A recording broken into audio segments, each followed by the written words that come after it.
What's going on, guys? The Barber Phil here, back again with another haircut tutorial. Today's cut, a highball taper. We just transitioned from doing an attempt at waves. He didn't really want to go with that anymore, so we're going back to the highball taper. We're going to leave the top, let it start growing in. We're going to kick things off by using an open 3-guard with the Andis purple guard set. This is my Cordless Senior modified with the Andis Master blade. If you haven't done that, check out Filthy Mods Blend. It's a really cool combination. You get to have the familiarity and the likeness that you have with the Cordless Senior or the Magic Clip, but you get the purple guard set by using the Andis Master blade. So it's a pretty sweet combination. So I'm coming in here. This is a closed 2-guard. This is where the fade really starts. I'm just flicking up into the 3-guard we just did, and then we're going to come in behind that, go ahead and sit in our bald line, doing this from the bottom of his vertical bar in the front over to the top of the round of his ear there at an angle. We'll come in with the shaver. That's how we get the bald section there. And then I'm going to immediately flick at this bottom line with one of my backed off trimmers.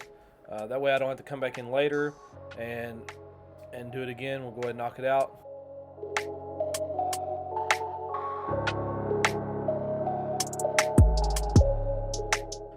Now we're going to come in with an open no guard with the lever wide open. And we're going to do a small half inch section. It's not a very big section because this is a highball taper, so you don't have a whole lot of area to do the transition. We'll halfway close it up, buff that line out a little bit, close it all the way up, just hit that bottom line. Then we're going to come in with an open 1-guard. This is going to flick up into the 2 that we did originally. You don't want to take this up too high because you'll take away from the vertical bar, and then it'll be hard to get a crisp line up on the front. And I want to go ahead and apologize. I think I had the auto stability turned off on my camera. I am still trying to get used to using my camera versus using my phone. So I apologize. I promised you guys that I will be getting you the best content that I possibly can. So I'm going to continue to work to do that. So we're coming back in again. We used the 0-guard there, just kind of buffing out some dark areas. And then now I'm coming in with the FX trimmers. We're going to go ahead and do the roundabout his ear and the semicircle there around his ear. Make sure you fold the ear down, get the hair just above it.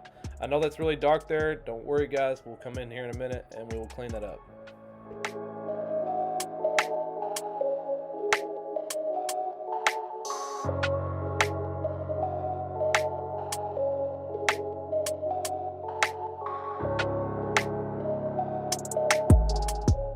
So what I did there was I used a closed 2-guard.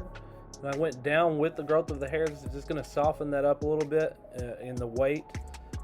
And then we're going to use an open 1-guard, close it up, just kind of hit some dark spots, finish it up by taking the guard off, opening the lever all the way up, and just use the corners. This should soften this taper all the way up, and we can go on and move on to the next area.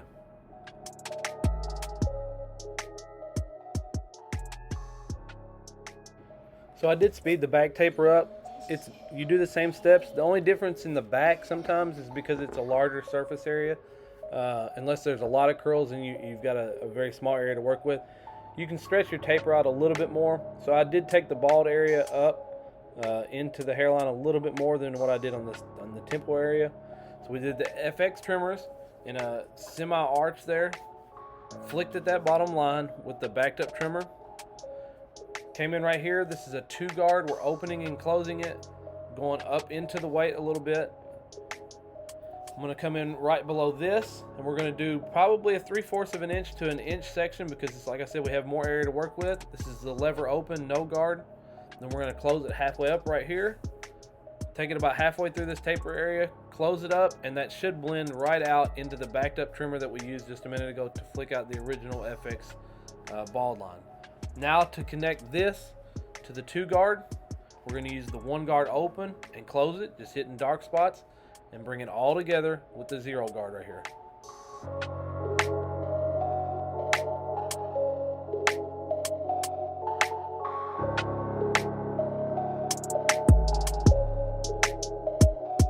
So if you follow me very much at all, or you watch any of my videos, you've noticed that I probably do bring in the 1.5 sometimes.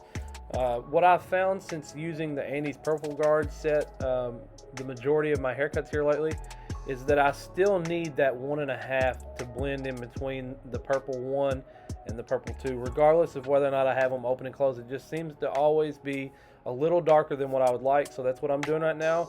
We're just hitting the dark spots that we couldn't quite get out between the 1 and the 2 there.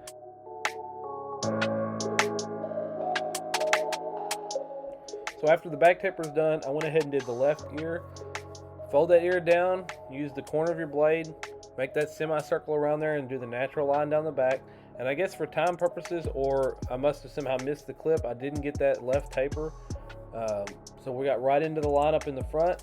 I like to clip the hair up, and anything that isn't long enough to stay up in those clips, that's usually hair that's able to be cut. So what I use is the face shield, cover his face, spritz some hairspray over there, brush the hair back down that's locking it into place, and then I start in the middle, work my way out to one side or the other. Normally for me, I go towards my left, and I do the vertical bar, and then I come back to the middle, go off to the right, and I stand in front of my client and take a look for a second, make sure that I use the same guidelines and the same reference points for this vertical bar so that we keep everything symmetrical, keep it consistent.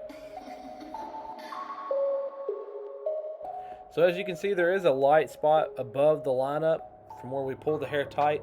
So what I like to do is use the Tomb 45 No Drip combined with the Sean Cuts Hair Color Enhancement card. The link to both of those are in the description of this video. I like to use that just to darken that area up a little bit. It gives the lineup a fuller appearance. It's the same exact lineup before and after I do this. I haven't changed the lineup at all. We've just darkened it a little bit. And then we're going to come in, really get this line crispy by using a razor. This is an exposed blade. We're going to stretch the skin, hold the razor at a 45-degree angle, and bring it back to the line, keeping everything consistent. And then we'll do the same thing to the top line. You stretch the forehead down towards the nose, bring that razor back to the line. You don't pull it into the line, you just basically bump your razor up right to where you did the natural line earlier. It's going to give it a very crisp line up.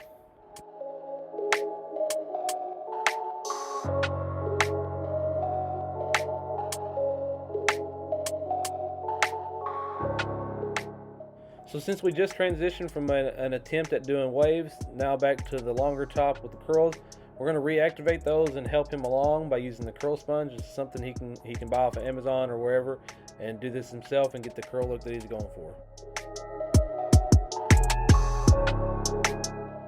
And there you have it, guys. This is a highball taper.